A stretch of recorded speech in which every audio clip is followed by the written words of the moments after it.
Hola, buenas tardes a todas, bienvenidas y muchas gracias por estar aquí hoy una vez más con nosotros. Vamos a dar comienzo al último taller de pacientes de este 2021 de la Fundación Solti, del grupo Solti de investigación en cáncer de mama. Y quiero dar la bienvenida a nuestras ponentes de hoy, la doctora Sonia Carballo, especialista en ginecología, a Izaskun González, que es una paciente de cáncer de mama de Bilbao, a doña Elena Guerra, que es gerente de proyectos y de recursos humanos en la empresa DOP en Sevilla, y a doña Pilar Fernández Pascual, que también es otra paciente, que nos va a completar el panorama dentro de la esfera de los problemas laborales que acontecen a las pacientes que han sido diagnosticadas y o están en tratamiento por cáncer de mama.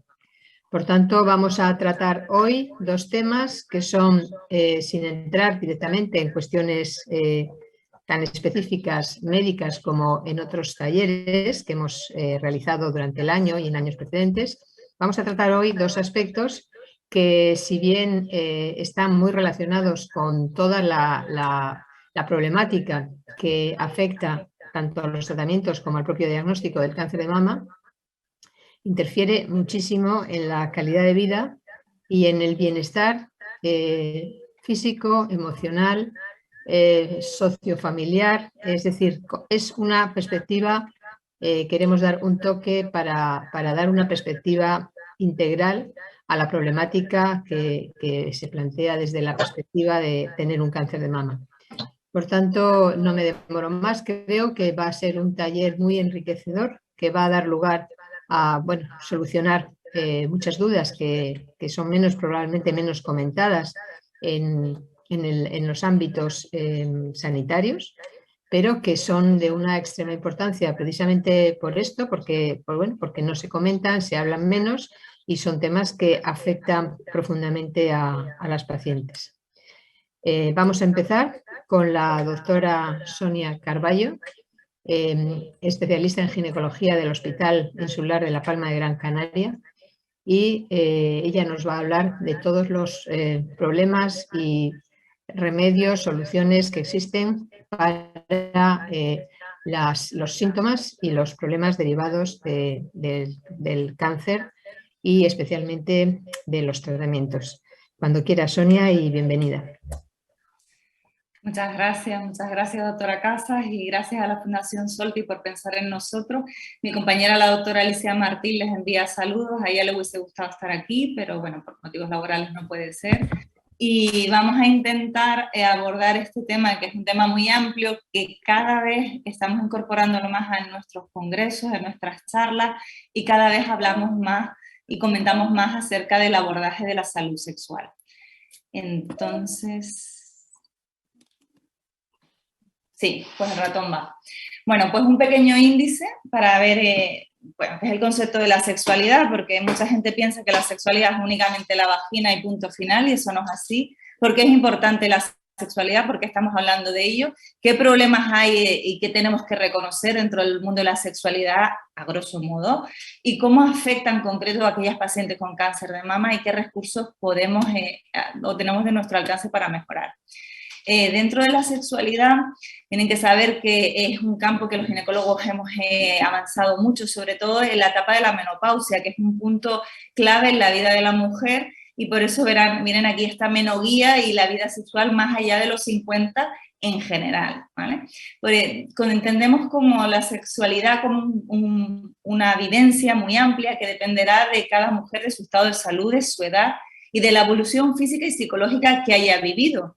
Pero lo que más cierto es que yo no soy igual a mi compañera, ni probablemente a ninguna de ustedes, y es que hay millones de vivencias, factores psicosociales, relacionales, que determinan y modifican cómo yo he sido capaz de favorecer o de reducir esa adaptación a relacionarme con las personas y sobre todo en el concepto sexual.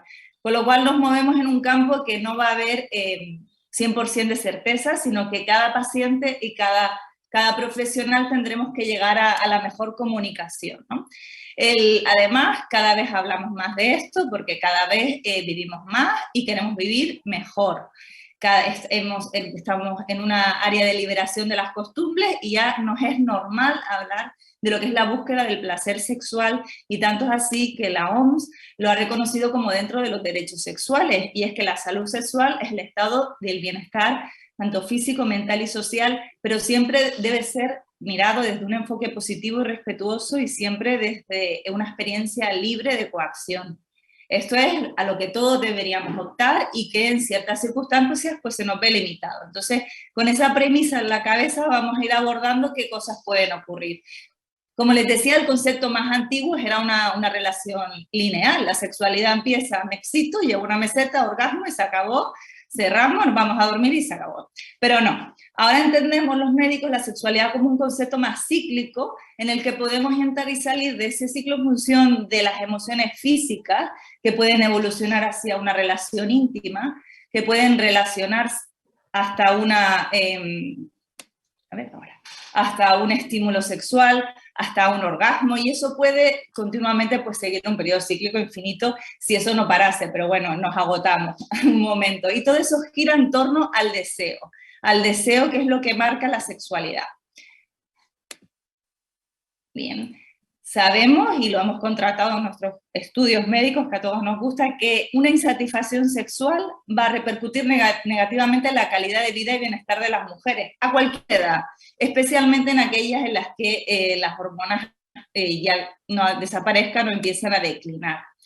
¿Y por qué es importante la sexualidad? Pues yo creo que esto lo saben todos, que en la época en la que mejor sexualidad hayamos tenido, probablemente teníamos menos angustia, menos desánimo, menos estrés, una sensación de satisfacción, que mejora el estado del bienestar propio, el apetito sexual, a nivel cardiovascular, la piel, los tejidos, estábamos radiantes, ¿no? Y lo ideal es mantener siempre esa línea de sexualidad, pero bueno, como bien sabemos, no siempre se tienen 20 años y las mismas ganas.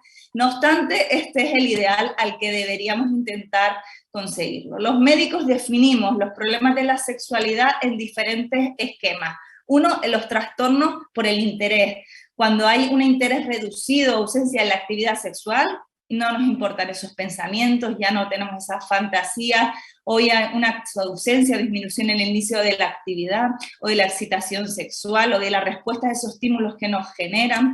Un trastorno al conseguir ese orgasmo ya en la reducción o probablemente en la ausencia total, y el trastorno del dolor genitopélvico, que se asocia a la dificultad para la penetración vaginal, al dolor en todo el área pélvica, e incluso podemos desarrollar miedo, ansiedades anticipatorias, tensión y contracción de la musculatura, y estos dos términos que a lo mejor se los digo porque a lo mejor los habrán oído, la dispareunia, que es el concepto de dolor persistente al intentar la penetración vaginal, o un concepto más amplio que debería usarse con mucha cautela, que es cuando hay un vaginismo, en la que hay una dificultad recurrente para conseguir la entrada o manipulación vaginal, y se asocia a una conducta de fobias, miedos, dolor, contracciones, con lo cual ahí es un tema que esa palabra deberíamos intentar no usarla porque es un concepto mucho más amplio.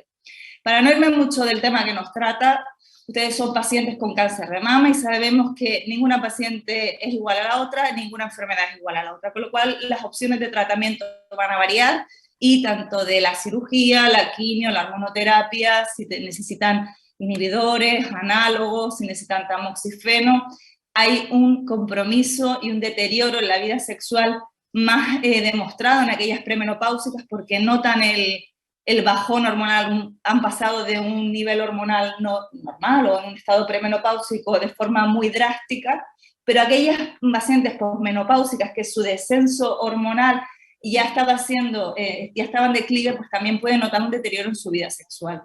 ¿Y en qué conceptos vemos que pueden afectarse más? Pues en aquella disminución de la libido, del interés sexual, y sobre todo en aquellos atribuibles al fallo ovárico, como la atrofia con la sequedad vaginal.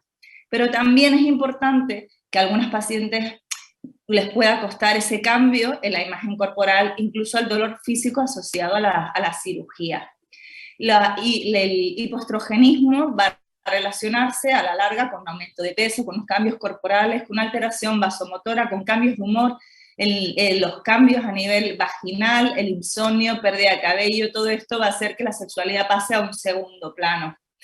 Les quería traer en concreto, ya que yo soy ginecóloga y la vagina importa, como ven aquí, de lo que es una vagina sana, que es una palabra que no me gusta usar, pero bueno, es una vagina, digamos, joven, con toda la vida por delante, en la que ven el grosor, la capa que tiene esta vagina, va a ser una vagina elástica, una vagina con mucha lubricación, y una vagina en la que ya está totalmente atrófica, en la que es muy finita, que no tiene elasticidad y tiene incluso un acortamiento. Estos son ejemplos, bueno, de pacientes que han ido evolucionando su atrofia y bueno, y cómo, dependiendo en qué fases estemos, pues qué cosas podemos por hacerlo. Pero primero es conocer cómo estamos y conocer cómo podemos mejorar. De entrada siempre hay que aportar un apoyo psicológico a la paciente y a su pareja. Ojalá nos gustaría decir que los médicos en la consulta tenemos un psicólogo a cada lado para poder ofertar a cada paciente, pero no es así. Los recursos de los psicólogos a nivel público sobre todo son muy escasos, con lo cual somos los mismos profesionales los que cada vez tenemos que desarrollar más técnicas para llegar, para comprender, para evaluar y tratar esas disfunciones sexuales y lo que consideramos las habilidades blandas, sabiendo que probablemente no lleguemos a todas las pacientes porque cada experiencia es única. Nos recurrimos a las guías, a los consensos, porque debemos aportar seguridad y eficacia en los términos. No podemos estar vendiendo agüita de mayo, como decimos aquí, para curar, porque eso no es ético, no es justo desde el punto de vista médico, con lo cual les voy a dar las ideas claves en las que nos manejamos. Los tratamientos no hormonales se consideran de primera línea y son efectivos para mejorar la salud vulvovaginal. Y ven esta variedad que hay aquí. Les explicaré que los lubricantes son los ideales cuando vamos a tener relaciones. Los de silicona hay que tener cuidado cuando usemos otro material de silicona. Los de base acuosa van a durar poco, los de base oleosa pueden irritar, pero son los que van a durar más. Los hidratantes son los que deben usarse durante toda la semana. Vitaminas, en principio, pueden acidificar un poco más y la lidocaína solo debería ser usada bajo prescripción médica en aquellos casos de dolor. Los tratamientos hormonales vaginales, fundamentalmente los estrógenos a baja dosis, solamente deberían usarse de forma consensuada con el profesional médico y preferiblemente en aquellas mujeres con cáncer de mama sin receptores hormonales. Pero no obstante, las guías dicen que podría haber algún papel incluso si toman tamoxifeno o inhibidores de la aromatasa en aquellos casos graves. Y luego hay un mundo de otros tratamientos hormonales como la prasterona y el femifeno, que sí que los usamos en pacientes menopáusicas, que no sabemos qué pasa con las pacientes con cáncer de mama, con lo cual no se deberían prescribir. Y la testosterona actualmente no era un fármaco de elección, pero no está disponible en España.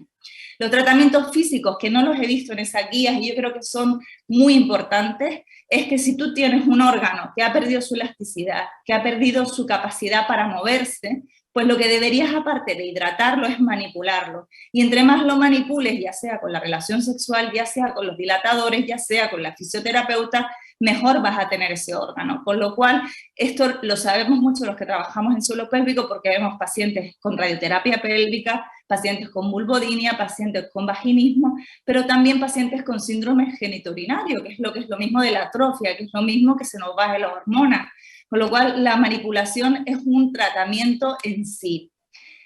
¿Y qué viene a aportar el láser? ¿Qué tanta controversia ha habido en este mundo? Pues el láser son dispositivos en la vagina que emiten calor.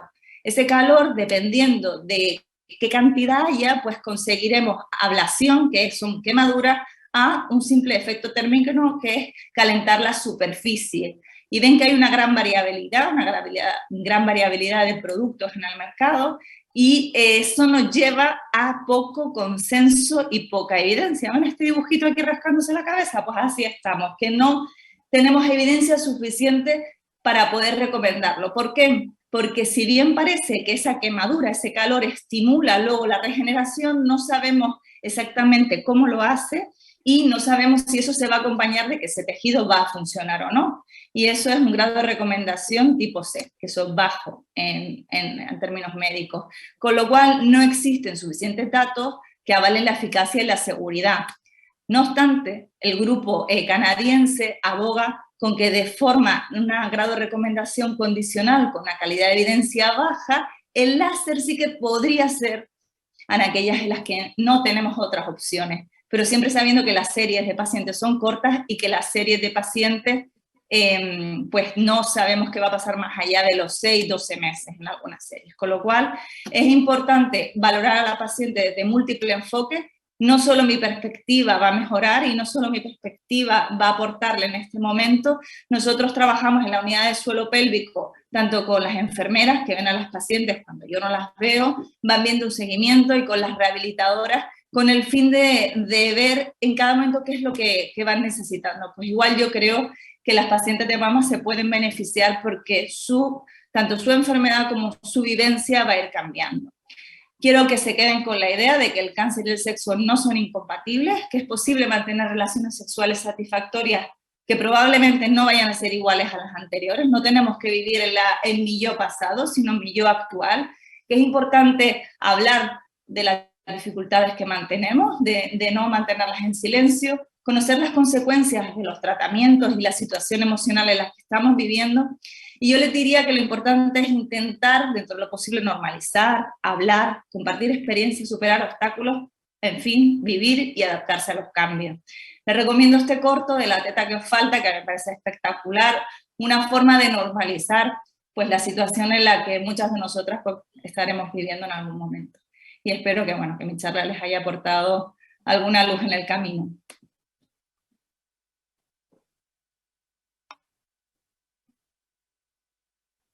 Muchas gracias. Muchas gracias, Sonia, por tu presentación. Yo creo que ha aclarado bastantes conceptos y que tendremos oportunidad de discutir luego, una vez que escuchemos también la perspectiva de Izaskun González, que tiene también sus puntos de vista muy importantes en las vivencias relacionadas con los problemas ginecológicos ocasionados por los tratamientos del cáncer de mama. Cuando quieras, Izaskun, puedes empezar. Hola, buenas tardes. En principio, agradecer muchísimo la invitación a Solti para participar en este taller y sobre todo dar las gracias a quien haya sido la idea pensante de un tema tan importante y tan invisible y que nos afecta tanto a las pacientes de cáncer de mama. Yo soy Izaskun, soy una paciente de cáncer de mama metastásico. Tengo 44 años y me diagnosticaron el cáncer cuando tenía 40 recién cumplidos. El cáncer de mama metastásico, para las que no saben, resumo así muy rapidito, es cuando las células cancerígenas han salido del tumor primario y se han diseminado a otras partes del cuerpo, bien sean órganos o huesos, y en este momento la enfermedad ya no es curable. Entonces los tratamientos tienen que ser paliativos, son tratamientos que intentan alargarnos la vida intentan que sea una buena calidad de vida. Los datos son un poco duros porque al año mueren más de 6.000 personas, más de 6.000 mujeres por cáncer de mama. Este último año se han diagnosticado unas 35.000 mujeres de cáncer de mama, de las cuales un 5% habrán sido metastásicas, igual que me pasó a mí de un inicio, y entre un 20 y un 30% pues, se desarrollarán las metástasis a lo largo de la enfermedad o incluso años después de ser curadas del primario. La esperanza de vida es de unos 5 años hoy en día, pero es cierto que nos agarramos, normalmente somos mujeres jóvenes, esta enfermedad afecta en su mayoría a mujeres entre 35 y 55 años. Somos mujeres con ganas de vivir, que nos agarramos con uñas y dientes a la vida y que gracias a equipos de investigación como Solti, pues estamos descubriendo que aparecen frecuentemente tratamientos que funcionan mejor, que nos dan mejor calidad de vida, nos producen menos efectos secundarios y sobre todo nos alargan la vida. Y cada vez conocemos a más pacientes que están superando esa barrera de los 5 años. ¿Qué pasa con esto de alargar la vida, que es maravilloso? Pues que aparecen temas que al principio no eran muy importantes, porque claro, si a ti te dicen que te vas a morir en un año, pues igual el ámbito sexual no te importa en absoluto. Pero cuando aparecen tratamientos que tu vida puede alargarse, puedes vivir más o menos normal, el ámbito sexual pasa a ser un tema muy importante en la vida de las pacientes. Es un tema que es un tabú, que nadie suele hablar de ello, que está muy escondido y que nos condiciona mucho la calidad de vida. Cuando me propusieron participar en este taller, pensé que hablar de mí misma, de de mi persona no era tan interesante como poder dar voz a un montón de pacientes que hay detrás, que están sufriendo en silencio por diferentes motivos, porque no se atreven, porque no pueden, porque no tienen los medios, porque no saben dónde expresarse. Y se me ocurrió hacer un poquito de investigación. Un día se me ocurrió colgar en redes sociales, en Instagram en concreto, un par de posts hablando de este tema. Y mi sorpresa fue que en poquito tiempo recibí un bombardeo de correos personales contándome el sufrimiento que estaban viviendo un montón de chicas, dándome las gracias por haber sacado ese tema de manera pública. Me sorprendió tanto que empecé a investigar. Gracias a los grupos de apoyo que tiene la Asociación de Cáncer de Mama Metastásico, tiene grupos en Facebook, tiene un montón de grupos de WhatsApp. Lo comentaba a mis compañeras y era curioso que un tema del que nunca se había hablado, en cuanto yo hacía un pequeño comentario, pues aparecían un montón de mujeres con los mismos problemas. Les he estado preguntando a ver cómo lo viven, cómo les afecta. Todo lo que ha contado la doctora anteriormente, pues efectivamente así es, hay un montón de síntomas que nos producen los tratamientos, que nos producen las cirugías. Hay unas atrofias vaginales, unos vaginismos, unos síndromes geniturinarios. Todo eso traducido a nuestro vocabulario del día a día, lo que significa es molestia, mucha molestia. Dicen los expertos que el ser humano es un ser sexual desde que nace hasta que muere. Bueno, pues para nosotras esa frase no es cierta, no corresponde con nuestra realidad. Nosotras somos mujeres vivas, pero estamos sexualmente muertas. De hecho, bromeamos mucho comparándonos con amebas, porque decimos que nos hemos convertido en seres asexuales. Esto nos condiciona mucho, no solo a nivel de pareja, sino a nivel social, a nivel emocional, a nivel psicológico. Hay casos extremos, podría contaros un montón, he intentado resumir los más llamativos y los que además coinciden muchas chicas. Muchas intentamos evitar relaciones sociales, intentamos evitar salir con amigos porque no queremos hacer pis fuera de casa, porque necesitamos tener un chorro de agua fría cerca para cuando hacemos pis aliviarnos ese horrible escozor que sentimos. A veces intentamos pasar un día entero sin beber agua para no tener que ir al baño. Entonces no queremos salir a socializar con amigos que van a estar bebiendo. Nosotros no queremos beber porque no queremos ir al baño, porque nos morimos de dolor. No solo nos afecta con nuestra pareja, también nos afecta con el día a día. Por supuesto, el tema de pareja es también muy importante. Yo he recibido mensajes súper duros de chicas jóvenes que les plantean a sus parejas un divorcio, no porque haya desaparecido el amor, no porque se lleven mal, sino porque ellas se sienten tan mal de no poder cubrir esa parte tan importante de la pareja que prefieren perder a su matrimonio antes que seguir adelante. Hay algunas que me han llegado a decir que si, bueno, cuando nos diagnostican un cáncer y nos van a dar un tratamiento, nuestros médicos nos suelen explicar un poco los efectos secundarios típicos, pero los que sabemos todas. Vas a estar cansada, se te va a caer el pelo, vas a vomitar, algunos efectos, pero nadie nos avisa de que vamos a perder nuestra sexualidad, de que vamos a tener unos problemas tan tremendos. Y unas cuantas chicas me han dicho que si a ellas les hubieran avisado, si les hubieran contado esto antes de encontrárselo de sopetón, igual se habían planteado si aceptar o no ese tratamiento. O sea, hay gente que dice que no les compensa vivir con este sufrimiento. O sea, eso es un tema que afecta mucho a nivel psicológico, a nivel emocional y del que todavía no hay una solución. Sí es verdad que en los últimos años, gracias a la investigación, han aparecido todas estas técnicas que nos ha contado la doctora anteriormente, el láser, incluso, bueno, ha habido alguna que creo que no ha comentado y nosotras conocemos, claro, nos vamos contando las unas a las otras nuestras experiencias, pues infiltraciones en la propia mucosa de ácido hialurónico, infiltraciones de plasma, de botox, carboxiterapia, ozonoterapia, terapias manuales, un millón de cosas pero que no nos funcionan, que funcionan a mujeres menopáusicas, vamos a llamarlo una menopausia natural. No es lo mismo una mujer sana a la que sus ovarios le empiezan a disminuir su actividad, a una persona joven que de golpe nos hacen una amputación química o quirúrgica de nuestro sistema ginecológico. Entonces, probamos muchas terapias, vamos dando palos de ciego, porque normalmente nuestros médicos no están informados, no saben de qué va este tema y cuando les preguntamos se quedan un poco perdidos.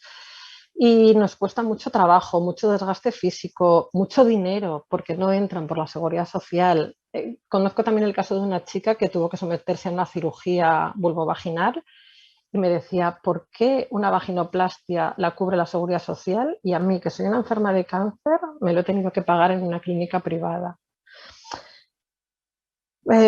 Se me acaba el tiempo, sé que no tengo mucho tiempo, entonces me encantaría hablar muchísimo de esto. Yo podría estar horas hablando de todas las cosas que me han contado, de lo que he vivido yo misma o de lo que sigo viviendo, pero tengo que cortar.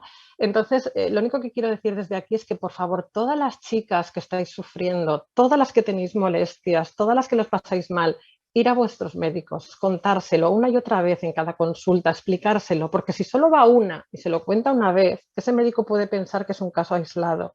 Si vamos todas y lo contamos cada vez que vamos a una consulta, quizás ese médico se plantee que es un tema mucho más extendido de lo que pensamos y empiece a buscar soluciones, empiece a informarse, a formarse y a luego darnos información a nosotras.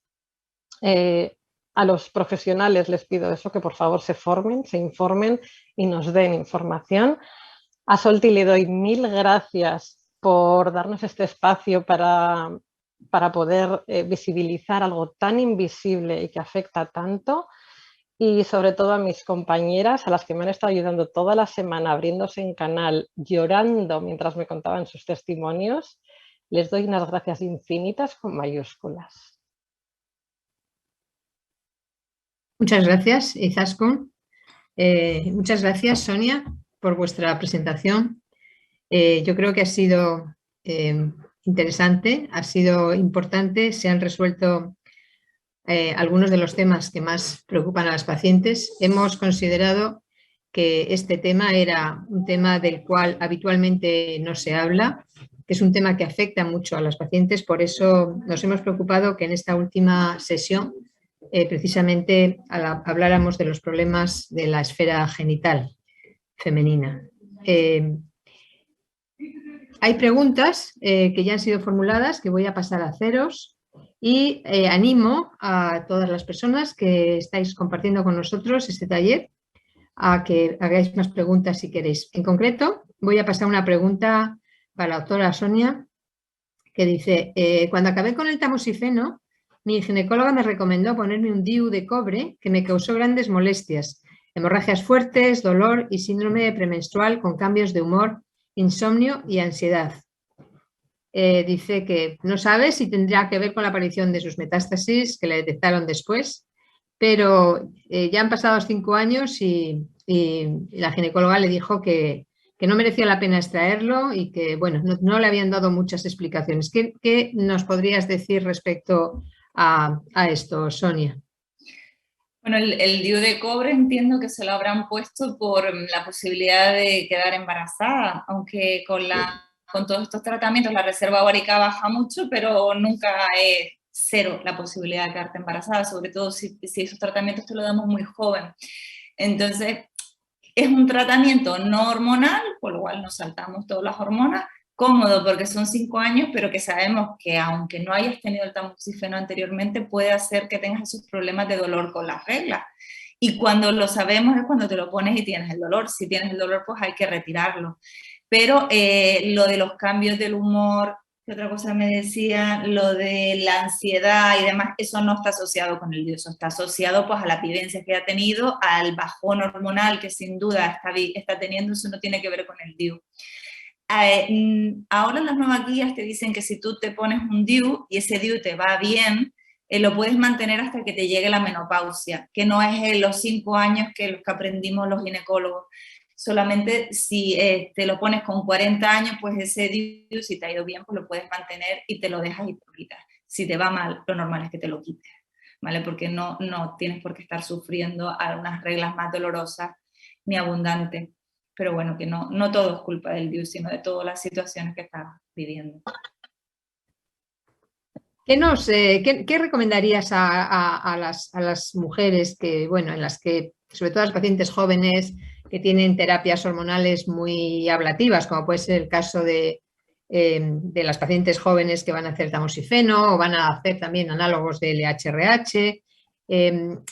Izaskun ha dicho que, bueno, que incluso hay quien preferiría no exponerse a tratamientos oncológicos, no recibir tratamientos oncológicos, si les hubieran explicado que iban a pasarlo tan mal. ¿Qué recomendarías como unas pautas preventivas o profilácticas, o qué recomendación en general? Sé que es un tema muy amplio, pero desde el punto de vista de las pacientes y desde el punto de vista de los médicos, ¿qué recomendarías para, bueno, pues para que esto se minimizara? Me ha encantado una frase que ha dicho Izaskun de soy joven, tengo ganas, quiero vivir. Eso es fundamental. Entonces, primero, pues asumir que la vida te ha dado un palo y que tu cuerpo va a cambiar. Entonces, eso ya es un trabajo ya de por sí, ¿no? Y si mi cuerpo va a cambiar, ya sea una cirugía, voy a tener que prepararme la piel, si mi pelo se me va a caer, pues me voy a tener que preparar para ello, pues si mis genitales van a cambiar como centro de la sexualidad, pero ya les he dicho que no es el centro, es un órgano que tenemos que cuidar. O sea, tenemos que trabajar esa capacidad para seguir queriendo buscar esos estímulos, seguir reaccionando a esos estímulos y cuidando el órgano per se sexual. Las relaciones podrán ser o no con penetración según cada paciente y según sus vivencias, pero es que la sexualidad no acaba en la penetración. Pero si queremos seguir recurriendo a la penetración, ¿cómo cuidamos la vagina? Pues igual que nos ponemos las cremitas y nos ponemos las pinturas para estar guapas, pues debemos conocer la vagina. Y esto es algo que no se habla habitualmente. Y ahí es donde están los hidratantes que ya les digo yo que no están financiados, y ese es otro punto clave, que nos vemos que no podemos ofertar lo mismo a todas las pacientes, hidratantes de ácido hialurónico, y no hablo del inyectado, porque ya nos gustaría que eso mejorase.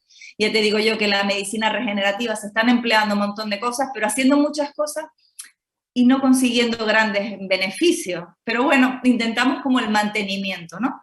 Y sobre todo la dilatación, el no perder el hábito de dilatarse. Si no tienes pareja, deberías tener un dilatador que sea un dildo, un tirador, lo que quieras, para que esa vagina, que normalmente tiene una capacidad para mantener una elasticidad, pues la mantenga. Eso sería lo ideal, pero como dice Izaskun, no es lo que te apetece en ese momento.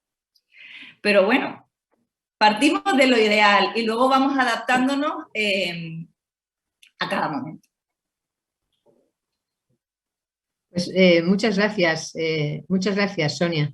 Hay otra pregunta que está, bueno, un poco conectada con esto, que dice, tengo 33 años, estoy tomando tamoxifeno, no tengo pareja, que es justo lo que acabas de comentar, Sonia, y no sé la afectación de la atrofia, si debo hidratarme a diario.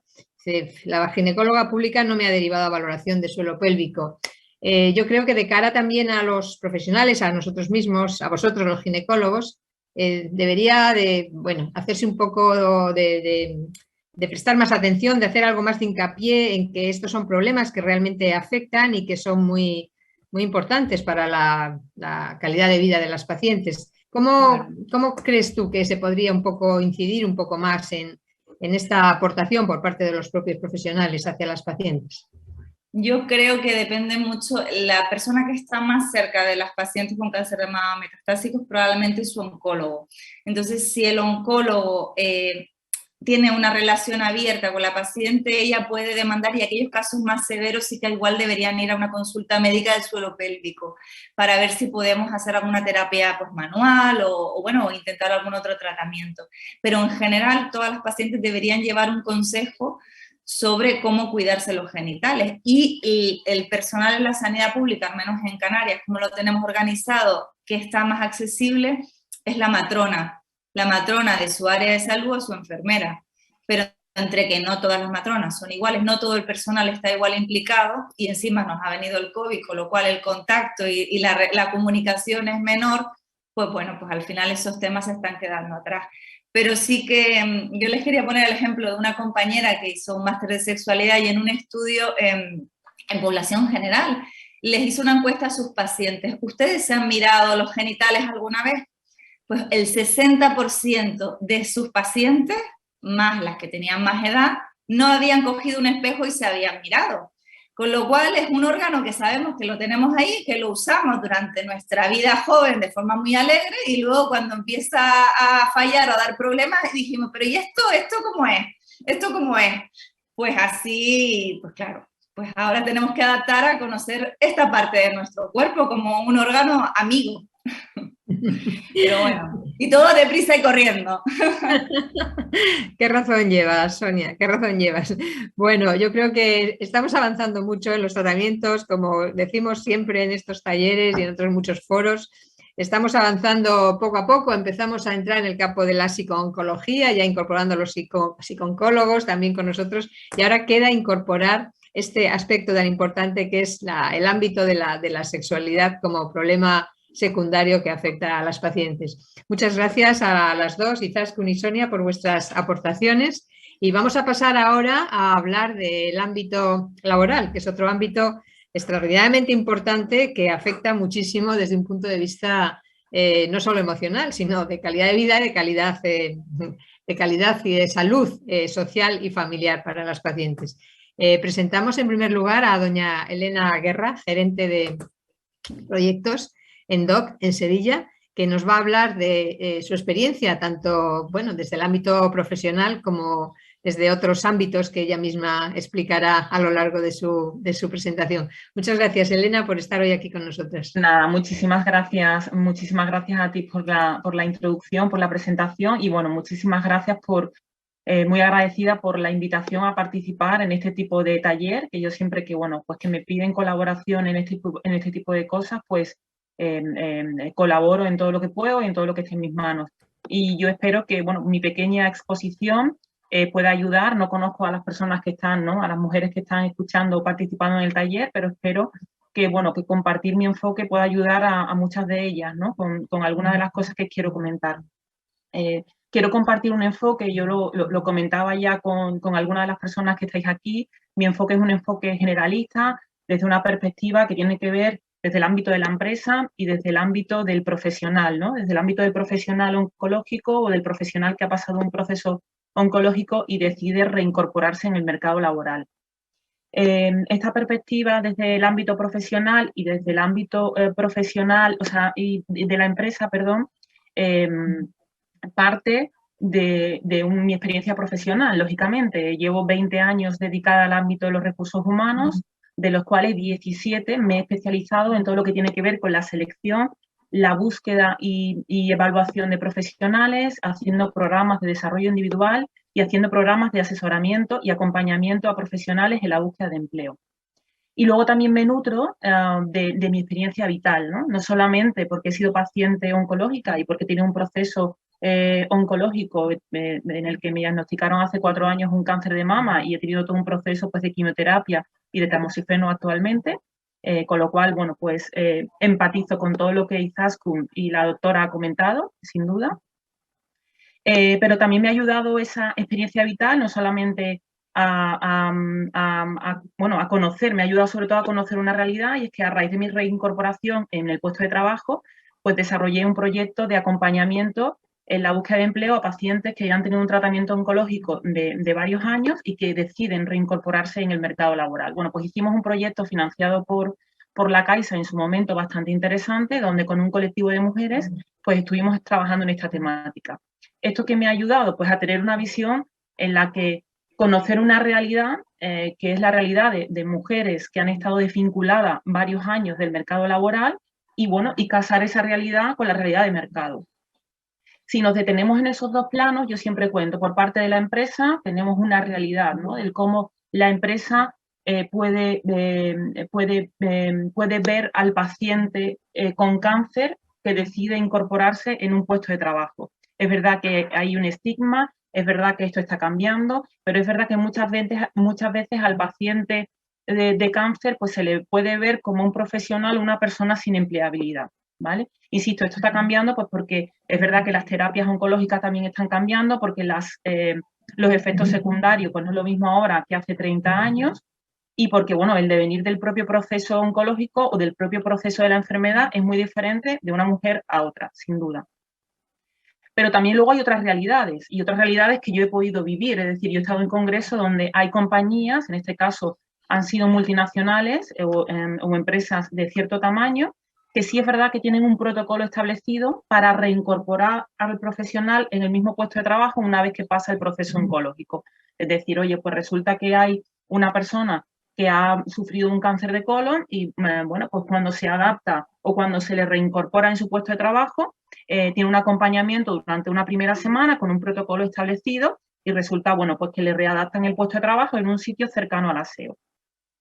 Y luego, bueno, hay otras compañías que realmente sí tienen de alguna forma establecido ese protocolo o establecido una forma de actuar desde el momento que la persona se da de baja hasta que la persona se reincorpora en su mismo puesto de trabajo, ¿vale? Y estas son realidades que no solamente he vivido con clientes con los que yo he trabajado, sino también con, bueno, pues con profesionales con los que he compartido esta situación.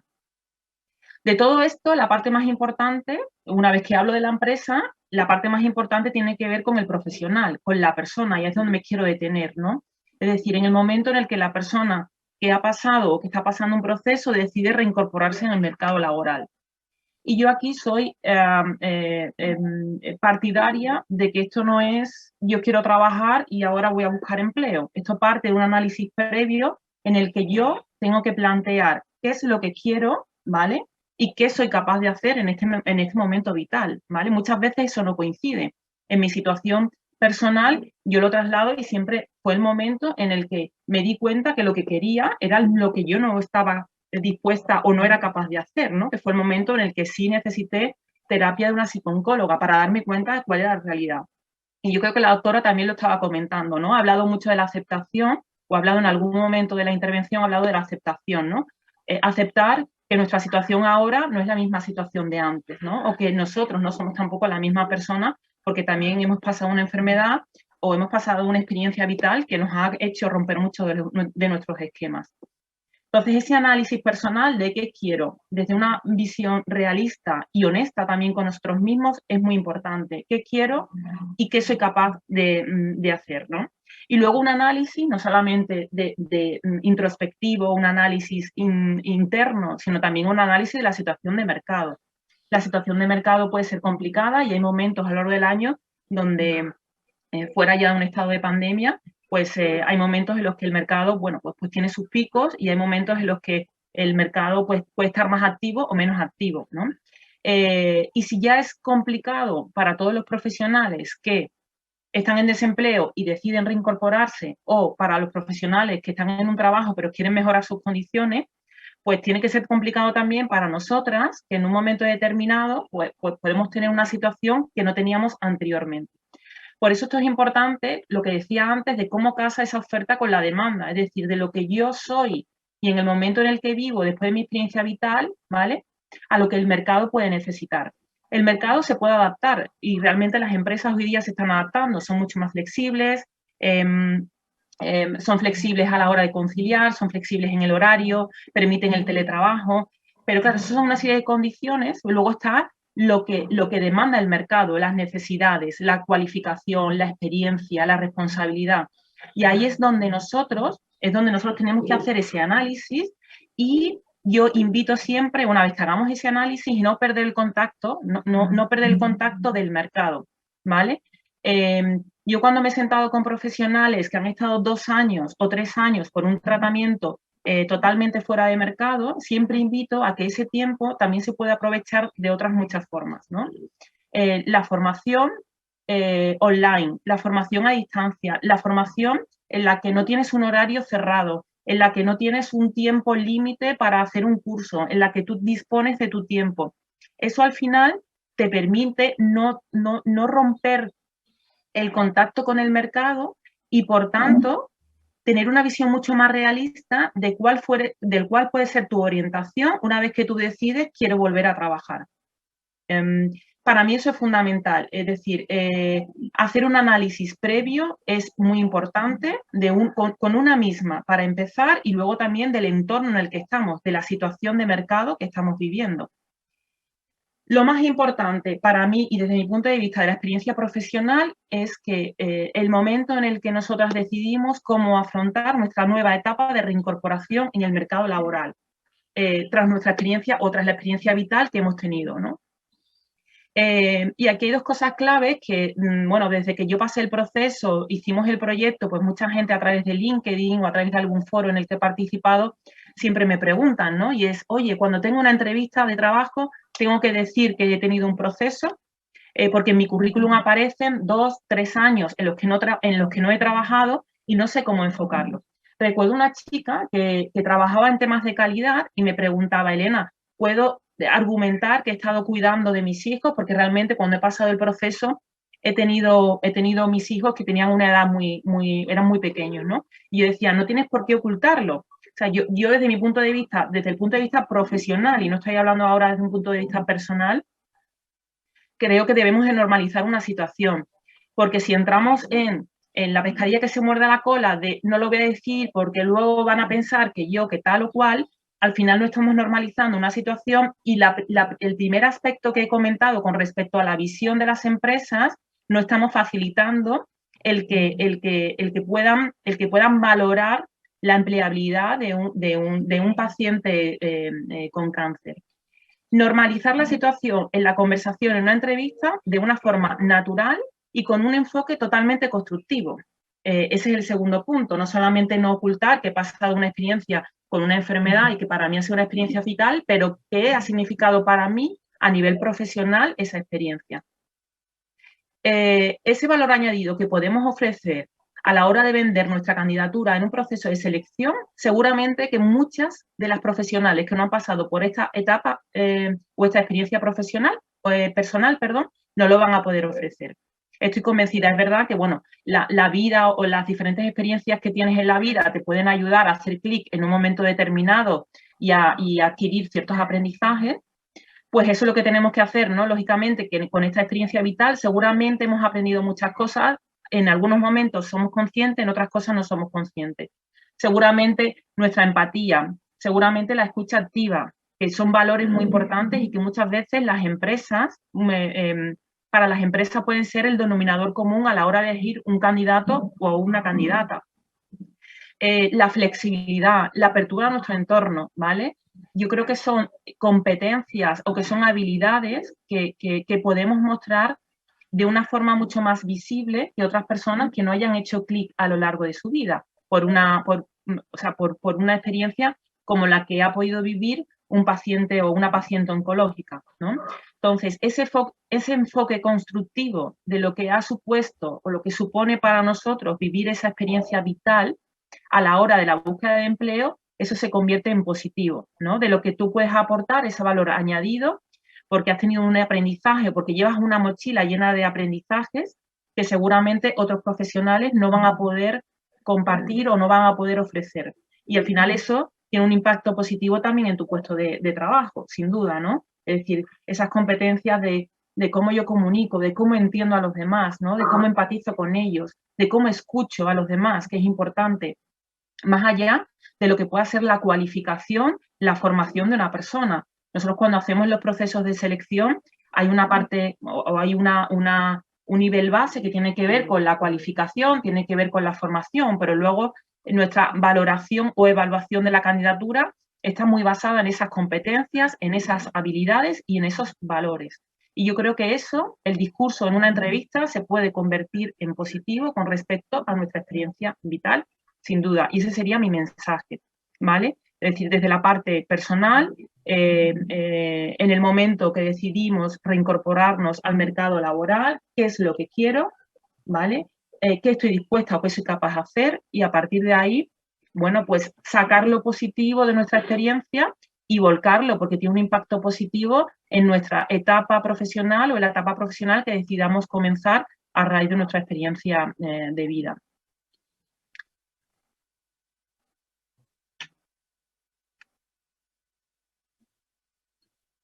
Muchas gracias, Elena. Elena, muchas gracias. Gracias a vosotras. Creo que nos has dado una visión muy positiva para las pacientes. Yo creo que el hecho de haber pasado pues, un traumatismo vital tan importante como es el cáncer o muchas otras enfermedades, por supuesto, no solamente el cáncer, te da un bagaje, una mochila vital que la puedes emplear en todos los órdenes de la vida. Y esto, claro, muchas veces desde el mercado laboral no se entiende a la hora de contratar a una persona porque, bueno, piensa que el hecho de tener un cáncer, pues puede tener problemas secundarios, puede recidivar, puede tener complicaciones bueno, pues que aumenten el absentismo, supongo, ¿no? Y digamos hay un recelo y también una falsa concepción, porque no deberíamos olvidar, y esto es algo que debemos decir muy alto, y es que actualmente, hablando en el conjunto de cánceres, más del 50% de los cánceres se curan, y que hay en el caso concreto del cáncer de mama, la expectativa de vida a los 10 años ha aumentado muchísimo. Entonces, bueno, no son las cosas como eran antes, pero vamos arrastrando un estigma que desfavorece mucho y que merma mucho esta capacidad para volver a acceder al mercado. Vamos a ver Pilar Fernández, que es paciente de cáncer de mama también, presidenta de la Asociación de Cáncer de Mama Metastásico, que es una entidad diferente al cáncer de mama de estadios precoces, ¿no? Son dos situaciones que muchas veces no se comprenden, incluso desde las propias pacientes que están en una situación de estadio precoz y que, bueno, lleva unas connotaciones completamente distintas.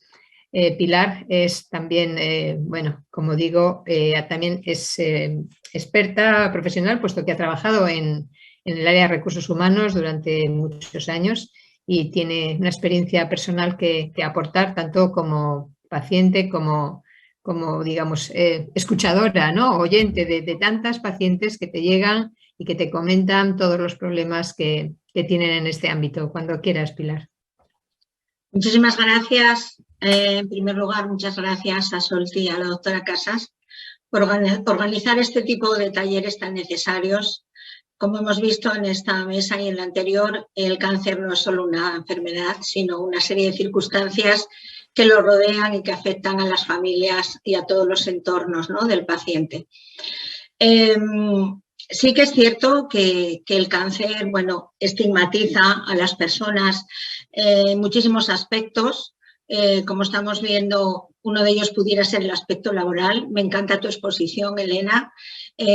Ojalá todas las empresas pensaran como tú, pero como decía la doctora Casas, lamentablemente a veces nos encontramos con ciertos problemas, no solo por sufrir esta enfermedad, sino por haberla sufrido en un pasado, ¿no? Como digo, el cáncer estigmatiza a las personas que lo han sufrido en muchos aspectos. Todos sabemos incluso la dificultad que tienes a la hora de realizarte un seguro médico después de haber sido un paciente oncológico. Y en este terreno el aspecto laboral no es ninguna excepción. La incorporación al mundo laboral cuando sufres un cáncer, incluso después de haberlo sufrido, muchos años después de haberlo sufrido, es complicado. La búsqueda de un nuevo trabajo te plantea algunas dificultades, como bien comentabas.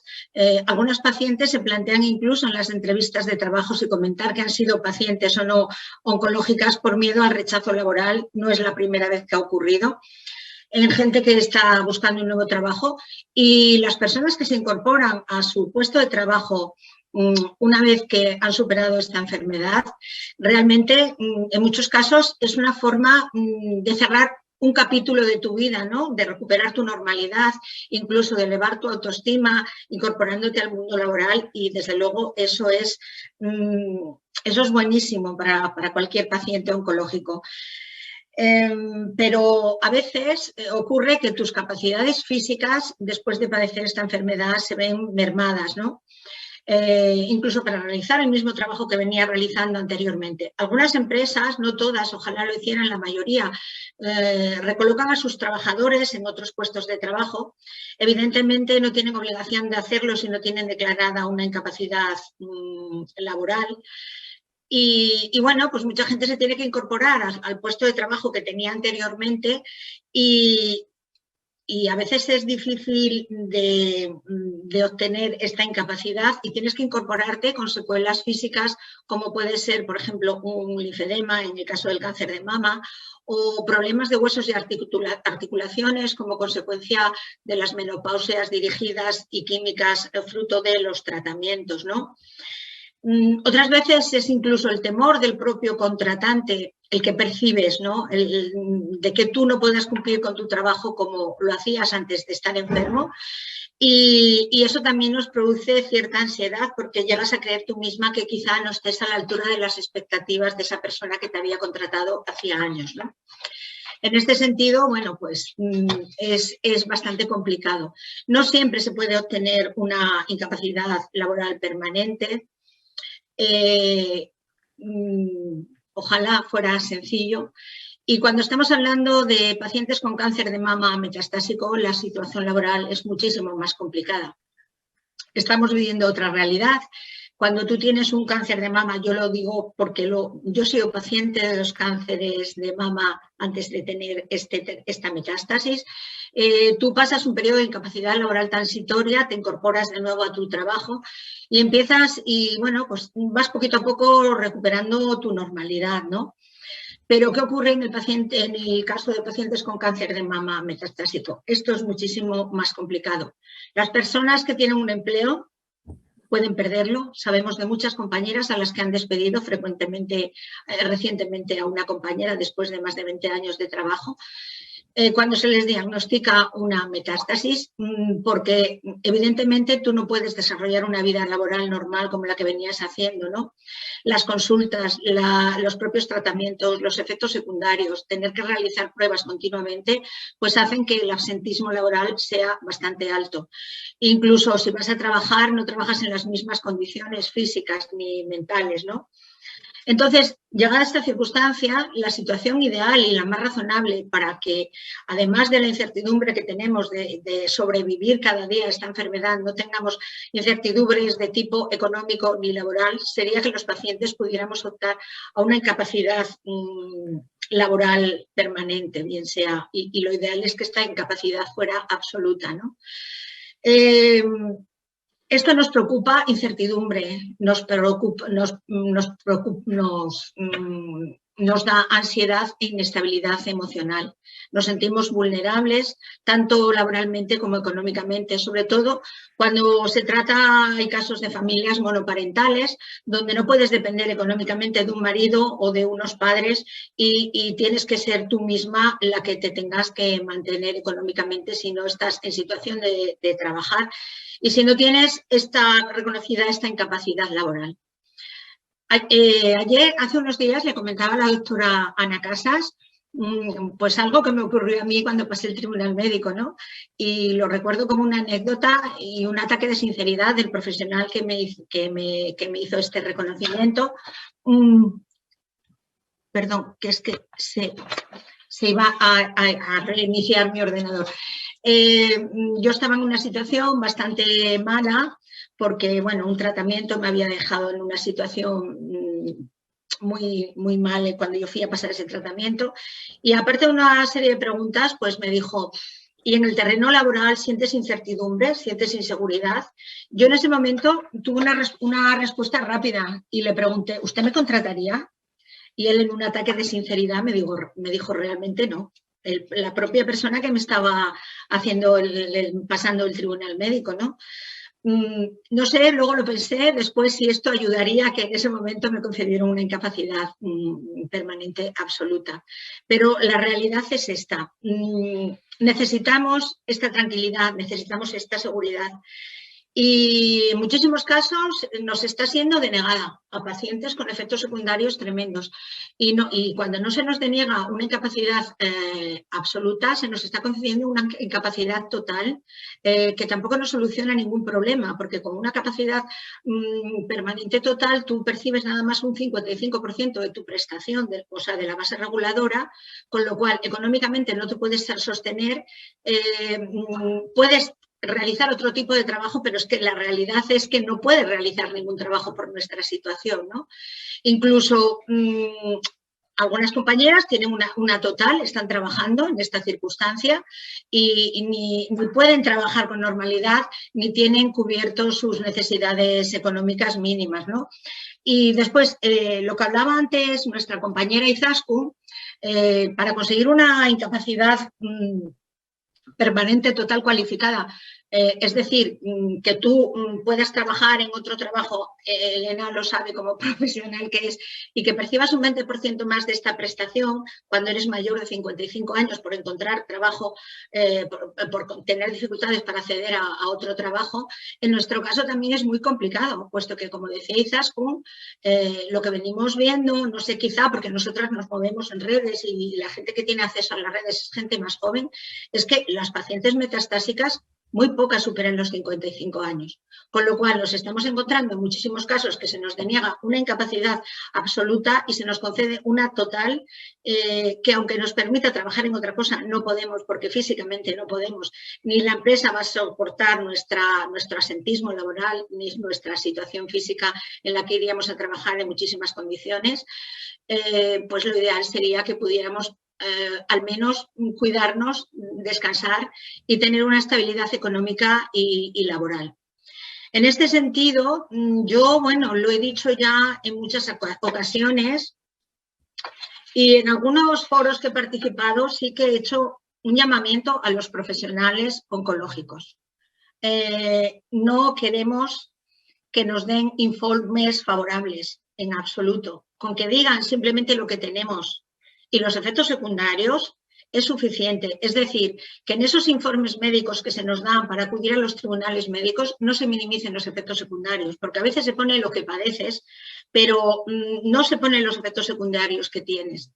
Y si no se describen esos efectos secundarios que te van a impedir tener una vida laboral normal, a veces nos vienen denegadas esas incapacididades. Y además de estar peleándonos con la enfermedad, tenemos que estar continuamente peleándonos con los tribunales médicos para conseguir este derecho que creemos que es bueno para nuestra situación. Una compañera hace muy poquito comentaba en un vídeo en redes que me hizo bastante gracia, ¿no? Algunas nos ha ocurrido y a mucha gente le ha pasado cuando vas a pasar el tribunal médico, pues algunos profesionales te dicen, no te arregles mucho, no te pintes, bueno, como que no vayas teniendo muy buen aspecto, ¿no? Yo digo que además de estar enfermos no tenemos por qué parecerlo. Es decir, si tú llevas un buen soporte, un buen informe médico donde cuente tu realidad, tú no tienes por qué ir a pasar un tribunal médico teniendo aspecto de enferma. Bastante desgracia tenemos con estar enfermas como para encima padecerlo, ¿no? Y bueno, esto es un poquito la experiencia que venimos viviendo. Bueno, yo a nivel personal ya os he contado que no tuve mucho problema. Hace años que tengo esta incapacidad permanente absoluta. Afortunadamente, pues alivia otra serie de problemas que tengo y gracias a eso pues puedo dedicar tiempo a esto que estoy dedicando sin tener este tipo de preocupación. Pero luego nos encontramos también con chicas que son muy jovencitas y que tampoco tienen cubiertos los periodos de carencia necesarios como para tener una incapacidad con una prestación decente y se encuentran con que no consiguen que nadie las contrate para trabajar, para cotizar estos años que les faltan. Entonces, ojalá todas las empresas tuvieran un poco de consideración con este tipo de pacientes y nos dieran alguna oportunidad. A ver, es un llamamiento lo que digo, ¿no? A que los informes sean un poco correctos en el sentido que no nos regalen nada, pero que no nos pongan dificultades y también, pues, no sé, que se considere que hay gente que además, aparte de tener un cáncer de mama, incluso un cáncer de mama metastásico, sí está en disposición de trabajar. La mayoría no, por los efectos secundarios. Pero hay gente, hace poquito recibimos una oferta de una empresa de trabajo temporal, que me ha parecido una oferta maravillosa, donde nos ofrecían un convenio para que las personas incluso personas que tienen una incapacidad pero con un ingreso mínimo pudieran ser contratadas temporalmente por algunas empresas. La verdad, la iniciativa ha sido muy buena, no sabemos el éxito que ha tenido porque realmente, aunque se iba a hacer con carácter experimental en Madrid, no sabemos de muchas compañeras a las que se les haya llamado para poder realizar estas contrataciones a tiempo parcial. Pues el tema laboral es un problema más de los muchos que rodean esta enfermedad. Pues eso, como son las relaciones sexuales, los hijos, la vida social y las relaciones laborales, pues no podían ser una excepción. Muchísimas gracias, muchas gracias Elena y muchas gracias a todos. Muchas gracias Pilar. Realmente sí es un problema, pero bueno, pues hay que transformar también los problemas en oportunidades con esa mochila que decíamos antes que llevamos cargada de experiencia, de empatía, de endurecimiento y de fortalecimiento ante la vida y de afrontar situaciones adversas. Yo personalmente, en mi experiencia como oncóloga, he tenido pacientes de todos los tipos. He tenido pacientes que estando en una fase metastásica y bueno, incluso a veces profesionales también del ámbito de la medicina, de la sanidad, sabían perfectamente cuál era su pronóstico y han querido seguir trabajando y se han empeñado en seguir trabajando. Para nada querían tener ningún tipo de baja, ningún tipo de incapacidad. Hasta cierto punto realmente incluso soportando problemas de salud importantes porque, bueno, pues o vocacionalmente o generalmente desde un punto de vista vocacional estaban muy ligadas a su trabajo y a la labor que estaban desempeñando. Esto lo he visto en el caso de médicos y en el caso de enfermeras, que no han querido y no han querido hasta que no ha llegado el momento crítico. Muy pocas veces queremos dejar el trabajo, o sea, ojalá pudiéramos trabajar. El problema es que a veces o físicamente, y la que puede físicamente y la empresa se lo permite, es maravilloso. La realidad que he querido mostrar es un poco la de las personas que quieren trabajar y es la propia empresa la que no las acepta, o de aquellas personas que, aunque queriendo trabajar, pues llega a trabajar unos años, pero llega a un punto en que físicamente no puede seguir haciéndolo, ¿no? Efectivamente. También otros ejemplos que, bueno, pacientes, por ejemplo, lo has comentado antes, pacientes con linfedema que están en puestos de trabajo, pues en cocina o en sitios donde tienen que hacer un trabajo forzado, un poco pesado, bueno, pues es por necesidades familiares, por necesidades económicas, no querer optar a ningún tipo de incapacidad porque necesitaban seguir aportando eso a la familia. Hay casos y hay verdaderos ejemplos muy bonitos de una solidaridad enorme dentro del propio ambiente laboral, de ayuda de las compañeras y de los compañeros para superar esto. Pero bueno, yo creo que estamos en un momento de la oncología en el que, como decía antes, estamos avanzando muchísimo en el campo de los tratamientos. La supervivencia se está prolongando notablemente con una calidad de vida y estamos entrando en una nueva etapa de normalización. Es decir, hasta hace muy pocos años era impensable hablar de estos problemas porque realmente no se llegaba a superar esta expectativa vital que ahora que se está superando, ni esta calidad de vida que se tiene ahora. Por tanto, es el debate al cual estamos sometidos, pero precisamente por el avance de la medicina y por el avance, afortunadamente, del tratamiento del cáncer y de la mejora de la calidad de vida. O sea que a partir de este momento, pues tenemos que implementar y ponernos a buscar estas fórmulas y esta comunicación entre profesionales y pacientes para superar estos obstáculos.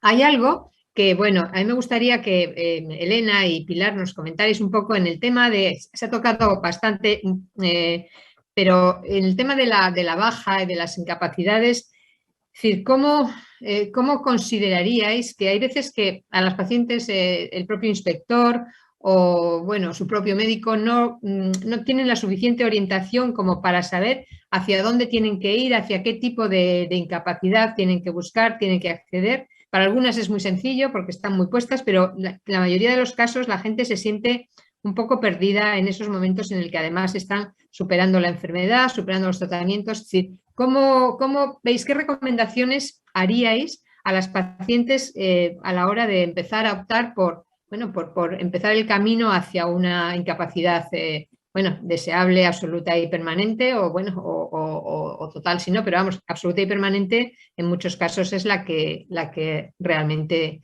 se necesita. ¿Cómo recomendaríais empezar este camino a las pacientes que aún no han empezado? Bueno, la experiencia es que en muchos casos lo que nos está ocurriendo son los propios profesionales oncólogos los que las proponen pasar el tribunal médico, porque realmente son ellos los que saben la situación en la que se encuentra la paciente. Muy pocas veces se está haciendo por iniciativa de las propias pacientes. En lo que hablábamos antes, la paciente, mientras puede trabajar, la mayoría quiere seguir trabajando. Es cuando ya llegan a una situación física en que les es complicado, cuando son los propios profesionales, incluso las mutuas laborales. En mi caso fue la mutua laboral la que me propuso, yo no tomé la iniciativa de ir a solicitar pasar un tribunal médico. Y en este caso, pues te estoy hablando, Ana, en caso de pacientes metastásicas, no de cáncer de mama, ¿no? Cuando ya ven que el paciente está en una situación que le es complicado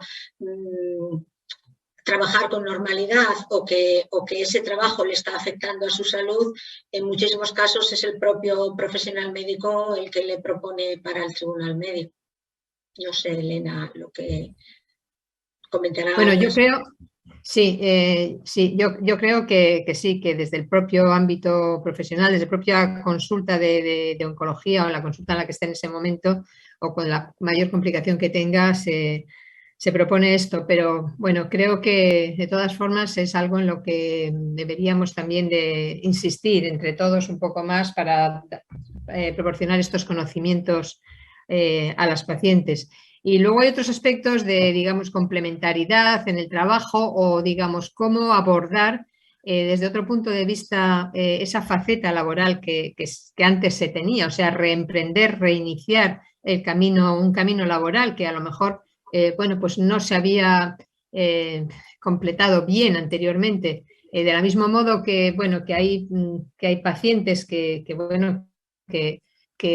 a lo mejor no han desarrollado toda su faceta, toda su capacidad personal durante una serie de años, en un momento determinado se plantean esto. Y aquí es donde hay que reinventarse un poco y ver qué otras posibilidades hay y qué capacidades tienes en ese momento. Es lo que decía antes Elena, ¿no? Que hay que ver en cada momento de la vida cómo te puedes replantear el trabajo, ¿no, Elena? O cómo puedes replantearte esta situación laboral que anteriormente venías desarrollando de otra forma. ¿Qué nos puedes decir de esto, Elena?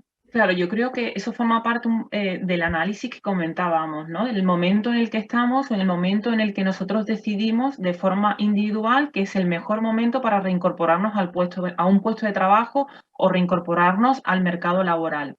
Y ahí sí tenemos que ser conscientes que nosotros podemos querer hacer algo, pero ni estamos en condiciones de hacerlo, ni el mercado nos va a facilitar hacerlo. Pues ¿por qué? Pues porque a lo mejor el mercado está demandando ahora una serie de profesionales o una serie de puestos que a lo mejor no tienen nada que ver con lo que yo hacía hace 5 años, pues porque ya el puesto que yo ejercía hace 5 años, hoy día está obsoleto, ya no es ese puesto y ese puesto se ha modificado. Yo cuando he trabajado con las mujeres en este tipo de proyectos siempre he dicho, no me cuentes tu experiencia, ¿vale? No me cuentes lo que eres capaz de hacer, sino háblame de ti, ¿vale? De esas competencias, de esas habilidades que tú tienes, para empaquetar todo eso que tú eres y luego soltarlo en el mercado laboral. Es decir, que si tú te has dedicado a, me lo voy a inventar, que has estado de camarera de piso en un hotel, ¿no? Y bueno, pues la operación no te permite ahora pues coger una fregona o coger peso. Pero ese trabajo, ¿qué te ha permitido? ¿Vale? Ese trabajo me ha permitido, oye, pues que tengo una vocación, una orientación a servicio, ¿vale? Pues me ha permitido pues que realmente soy una persona complaciente porque he trabajado al final de cara al público, ¿no? He contactado con muchos clientes que venían al hotel. Todo eso que vamos analizando, eso lo hacemos de una forma muy individual y yo creo que eso incluso lo puedes hacer no solamente contigo misma, sino con alguien que te pueda ayudar, ¿no? Algún familiar que te pueda hablar de cómo te percibe, de qué cosas puedes hacer siempre en positivo, pues todo eso luego lo traslades al mercado. Es decir, si soy una persona con vocación de servicio, soy una persona que sé escuchar, yo a mucha gente con ese perfil que os he descrito, porque es que tengo una persona en mente, al final ha trabajado de recepcionista en un sitio. ¿Por qué? Porque está aportando ese valor añadido, esa vocación de servicio, porque está aportando esa escucha activa. Entonces, para mí es fundamental que hagamos ese análisis en el momento en el que decidamos me quiero reincorporar al mercado laboral. Y a lo mejor tendremos que optar a posiciones que no nos convencen al 100%, ¿vale? Y ahí habrá que buscar el equilibrio entre estar activas, ¿vale? Y el interés o no interés o motivación que me sugiere el puesto de trabajo. Pero eso como todo en la vida, es decir, que sin haber pasado una enfermedad, también hay que buscar ese punto intermedio, porque el mercado no siempre te va a responder a todas tus expectativas en todos los momentos de tu vida, ¿no? Entonces, ese punto de equilibrio depende mucho de nosotras, sin duda, pero también depende mucho de que nosotros tengamos una visión realista de lo que el mercado nos ofrece y una visión realista de nosotras mismas, ¿vale? Para mí eso es fundamental y por eso incido mucho en esa parte de análisis y de autoconocimiento, porque lo que éramos antes de la enfermedad seguramente no lo somos ahora, después de ella. Por supuesto, Elena. Muchas gracias, porque realmente esta es una visión positiva y yo creo que, bueno, ya en una situación como la de haber pasado un cáncer, ya tenemos, digamos, una experiencia y un cambio seguramente de prioridades en la vida y nos hace ver, bueno, todas las facetas que teníamos por delante de una forma completamente distinta. Luego, cuando se tiene un cáncer, después no se vuelve a estar igual, no se vuelve a estar en la misma posición. Esto no significa que se vaya a estar ni en una posición ni mejor ni peor, es una situación diferente a la cual debemos adaptarnos y tenemos que enfocar en positivo.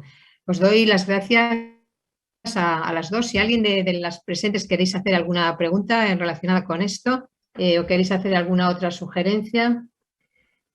Vamos a pasar ahora a presentar el proyecto HOPE, que como sabéis hacemos en cada taller, hacemos una actualización del proyecto HOPE. Sabéis que el proyecto HOPE es un estudio, el primer estudio en España realmente, liderado por pacientes, en el cual se combina dentro de la situación de la práctica clínica habitual, se combinan dos aspectos muy importantes, el análisis genómico con los datos clínicos del cáncer, en este caso es el cáncer de mama metastásico, como sabéis, y todo este gran conjunto de datos conforman una base muy importante de experiencia, un Big Data, que va a aportar conocimientos muy relevantes en el avance del cáncer de mama. Es el primer estudio liderado por pacientes. Esto es algo que por primera vez se hace, es decir, que las pacientes no dependen de que sea un oncólogo el que les proponga entrar en un estudio, sino que directamente, por su propia voluntad, entran y, eso sí, en colaboración con el oncólogo, siempre que quieran, también pueden no hacerlo, pero se recomienda que lo hagan, van andando un camino, van andando una etapa que les conduce a un mejor conocimiento de su propio cáncer y que en un porcentaje importante de casos, pues da un conocimiento que permite acceder a tratamientos dirigidos, generalmente dentro de ensayos clínicos.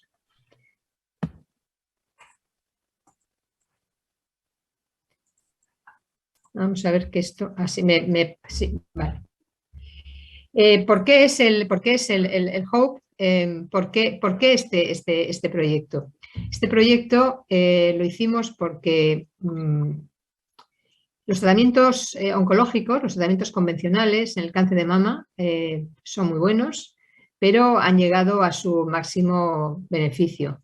Y existe cada vez más, porque existe cada vez más el conocimiento a nivel molecular del cáncer, de implementar fármacos más personalizados y menos tóxicos que permiten alcanzar unos resultados mucho mejores y ganar tiempo. Ganar tiempo en esta situación es ganar esperanza en el futuro. Esto se consigue pues a base de ir sumando biomarcadores. Ya tenemos biomarcadores en cáncer de mama, pero es con la combinación de estos marcadores, de estos biomarcadores, de tener más biomarcadores, cómo vamos avanzando en poder actuar sobre más dianas moleculares que permitan este tratamiento específico que os decía. Independientemente de estos biomarcadores que se pueden ir utilizando independientemente, lo que hacemos en HOP es una secuenciación masiva, es decir, es el estudio simultáneo de muchos genes que están alterados y que nos permite de una vez, con un solo estudio, con un solo análisis, poder acceder al conocimiento de más alteraciones moleculares. Este proyecto de investigación surgió de un diálogo entre los propios investigadores, las pacientes, los clínicos, en una comunicación muy bonita que hubo hace unos años, precisamente para poner de manifiesto por parte de las pacientes esta necesidad de nuevos tratamientos menos tóxicos, de tener una menor incertidumbre ante un panorama incierto que realmente conducía a tratamientos y tratamientos sin saber exactamente lo que esperar, pero sí con una toxicidad acumulada. Y este proyecto de investigación diferente fue el que dio lugar a que, bueno, buscáramos a través de la oncología de precisión, a través de la genómica, conocer mejor y permitir que todas las pacientes que tuvieran opción pudieran acceder a estos estudios. Porque el beneficio terapéutico de lo que había hasta el momento y de lo que hay muchas veces, no se sabe, no se conoce. Realmente el tener una metástasis, el ser diagnosticada de metástasis de enfermedad avanzada supone un impacto en la vida de la paciente muy importante, y porque además el estar asumiendo progresivamente más tratamientos de quimioterapia, bueno, pues va sumando efectos adversos que, bueno, pues conducen a una calidad de vida que cada vez se puede deteriorar más. Con esto no es posible una conformidad con esto y hay que buscar nuevas opciones. Estas nuevas opciones es una mayor participación, una mayor opción de participar en ensayos clínicos y de buscar activamente esta información que permita acceder a estos tratamientos. Es un estudio en el que desde un principio ha estado implicada la academia. Como sabéis, SOLTI es un grupo cooperativo académico independiente de investigación en cáncer y realmente y la sociedad civil, puesto que han estado implicadas desde el principio varias asociaciones, la Asociación de Cáncer de Mama Metastásico, la Fundación Actitud Frente al Cáncer, la Asociación Sarai de Cáncer de Mama de Navarra. Posteriormente se han ido uniendo muchas otras asociaciones de pacientes, como la Asociación de Pacientes de Bahía de Cádiz, etcétera, etcétera. Hay muchas pacientes del campo de Gibraltar, de Valencia y luego muchísimas actividades que se han ido haciendo a través de la Asociación de Cáncer de Mama Metastásico y otras asociaciones para ir proporcionando apoyo, solidaridad en este estudio y aporte económico también. Porque HOPE aúna estas expectativas de las pacientes junto también a una necesidad de un mayor conocimiento. Por eso también tenemos el apoyo de una parte de la industria farmacéutica, Foundation Medicine y Guardant Health nos apoyan proporcionándonos los kits necesarios para hacer estos análisis genómicos y tenemos un apoyo muy importante de Novartis. Esto es aportar conocimiento y aportar ciencia y aportar mejoras en parte para el momento, para el día de hoy, para el momento presente y desde luego también para el futuro. ¿Por qué esperamos de HOPE que sea diferente? Pues es una visión disruptiva, por esto que os comentaba antes, que sean las propias pacientes las que entran en el ensayo, el compartir datos clínicos y moleculares dentro de una situación de práctica clínica habitual no es frecuente y esto hace que se aumente el conocimiento y proporcione una mayor participación en ensayos clínicos y este acceso a un diagnóstico molecular que al final es un acceso a fármacos novedosos. Para tanto para clínicos como para investigadores, como para pacientes, proporciona un link, un diálogo permanente entre todos, que lo que proporciona al final es una transferencia de conocimiento que redunda en beneficio de las pacientes. Aquí hemos dicho ya en todos los ámbitos que hemos hablado, antes en la esfera sexual, en la esfera laboral, que compartir experiencias y conocimiento es importante, pues qué duda cabe que aquí es también muy importante, importantísimo el compartir esto, porque los clínicos y los investigadores, es decir, no tenemos la ciencia que venga así sin más, muchos de los conocimientos nos vienen proporcionados directamente por estas experiencias y por este conocimiento que se proporciona a través del diálogo con los pacientes. El hecho de tener ahora herramientas para tomar decisiones clínicas a través del Big Data, que son grandes conjuntos de bases de datos que permiten acceder a una información, nos van a permitir modular la atención a estas pacientes, a las pacientes oncológicas, de una forma diferente en estos próximos años. Y desde luego el que las pacientes sean protagonistas, vayan sabiendo desde el primer momento cómo es su situación a nivel genómico, a nivel molecular del cáncer, es decir, las propias alteraciones que tienen y su situación clínica, y que todo esto se una en acceder a estos tratamientos, que duda cabe que es un empoderamiento que lo que consigue es hacer que se gestione mejor la enfermedad. HOPE, ya sabéis que es muy sencillo. Ahora mismo están entrando ya las últimas pacientes. Os animo a que quedan muy pocos slots. Si conocéis a alguien que esté en esta situación, todavía podéis decírselo, pero quedan ya prácticamente muy poquísimos slots para poder entrar. Sabéis que acceden las pacientes a través de una app directamente o a través de la web del proyecto HOPE, y que se manda una muestra de sangre para hacer una biopsia líquida, y que se manda la muestra que tiene cada paciente en el hospital, preferentemente de metástasis, que es mejor porque los tumores van evolucionando en el tiempo y van mutando y van teniendo nuevas alteraciones moleculares a lo largo de su evolución, pues mejor una biopsia de una metástasis, y si no, pues del tumor primario.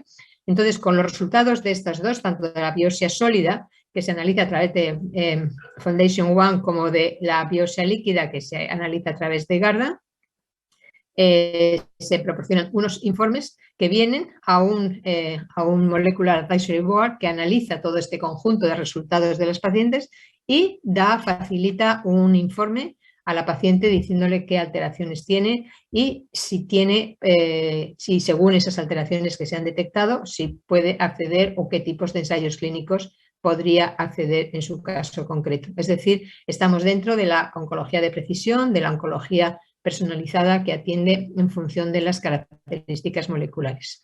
Bueno, esta es una gráfica en la que se ve cómo está. Ya os acabo de comentar que faltan muy pocos slots para completar los 600. Aquí hay registradas, a finales del mes pasado había casi 600 pacientes ya registradas. Ahora pues quedan muy pocas para completar los 600. Y deciros que hay algunas pacientes que no todas las pacientes han podido ser incluidas porque, pacientes que no han completado los cuestionarios o pacientes que no han contestado, etcétera. Pero esta es la situación actualmente de las pacientes que han entrado. Y algo que nos ha preocupado mucho desde el principio ha sido que fuera un acceso equitativo, lo más equitativo posible dentro de toda la península, en toda la geografía española. Solamente han podido entrar pacientes de España, pacientes residentes en España, no importa la nacionalidad, pero residentes en España. Y como veis, hay prácticamente una representación de todas las provincias españolas. Qué duda cabe que las pacientes que están próximas a grandes centros o a centros académicos o que tienen un mayor acceso a hospitales de un nivel más alto o que han tenido acceso a una mayor información, pues han entrado más. Por eso, Madrid, Barcelona, Valencia, Sevilla, aparte de ser provincias más grandes, son las que están incluyendo mayor número de pacientes, pero hemos insistido mucho en que en todas las provincias de España pudieran entrar las pacientes que han ido informándose de ello. Hay un aspecto muy importante, y es que el proyecto HOPE no acaba en lo que es el terminar, el recibir el informe y el recibir los datos relacionados con bueno, un asesoramiento para recibir un tratamiento, sino que hay que hacer un seguimiento. Y para nosotros es muy importante que haya un seguimiento en el tiempo de qué es lo que ha ido pasando, de cómo ha ido evolucionando esta paciente. Por eso se les proporcionan unos cuestionarios que hay que completar y que hay que ir valorando, porque es la forma de saber qué es lo que ha pasado, tanto las pacientes que han accedido a tratamientos dirigidos específicamente, targeted, o a los pacientes que no lo han podido recibir. Pero insisto que y a todas las personas que conozcáis que estén en el hub, en que es muy importante que se rellenen estos cuestionarios, que se envíen y que se vaya favoreciendo el seguimiento de las pacientes que han entrado en el hub. Esto entra de lleno en lo que es la oncología del futuro, que es del futuro que ya es presente, que es la oncología de precisión. Pero todavía tenemos retos, es decir, los retos que tenemos y que estamos intentando implementar y mejorar para lograr una oncología mucho más personalizada, es asegurar el acceso al diagnóstico molecular. Pretendemos que con estos resultados que estamos ya viendo en el hub y cuando a medida que vayamos teniendo los datos más maduros, bueno, pues se puede poner encima de la mesa lo que es la necesidad de que realmente este diagnóstico molecular llegue de una forma reglada, de una forma normalizada a todos los rincones de España, a todas las provincias de España, para que sea algo normal. Es decir, que yo veo un futuro próximo en el que ninguna paciente, desde luego, va a ser tratada sin tener acceso a un diagnóstico molecular. Por otra parte, junto al diagnóstico va el asegurar el acceso a fármacos dirigidos y asegurar el acceso a la investigación en la forma más equitativa posible. Y necesitamos algo que es lo que estamos pretendiendo también con el hub. El hub es como una muestra dentro de un conjunto de pacientes, que es la necesidad de medir resultados en la vida real, es lo que os comentaba antes, de unir estos datos genómicos con datos clínicos, este Big Data, que nos proporcione datos completos, datos que podamos interrelacionar unos con otros para tratar mejor, cada vez mejor a las pacientes. Y qué duda cabe que esto nos permite, pues a los oncólogos, pues ir también formándonos cada vez más. Esto nadie nace enseñado. Estas son un aspecto muy novedoso en el diagnóstico, en el tratamiento del cáncer, que hasta hace muy poco tiempo no existía. Y esto es algo a lo cual todos los oncólogos a lo largo de España también tienen que irse acostumbrando, todos los profesionales acostumbrándose al diagnóstico molecular, a la investigación clínica y a la investigación translacional, que al final es esto, son las ideas de la práctica clínica que traspasan más allá y que se transforman en proyectos de investigación. Y en el conjunto de todo, empoderar a las pacientes. Las pacientes son los mejores aliados de los médicos. El trabajar conjuntamente en tándem pacientes y clínicos es el ideal, es la forma en la que se trata mejor, en la forma en la que se lleva mejor la enfermedad y la forma en la que se consiguen mejores resultados. Por tanto, estamos ahora ante un proyecto, un estudio de investigación que va a suponer lo que es un espejo en el que mirarse el cáncer de mama metastásico para poder proporcionar de cara al futuro, de cara a estos próximos años, unas aportaciones que sean valiosas en la aplicación de fármacos dirigidos y que sean muy valiosas en cuanto a lo que suponen el nuevo conocimiento de alteraciones moleculares hasta ahora desconocidas. Estamos encontrando aspectos importantes, muy relevantes en HOPE en relación a estas alteraciones moleculares que estamos estudiando, que van a redundar en el beneficio de las pacientes.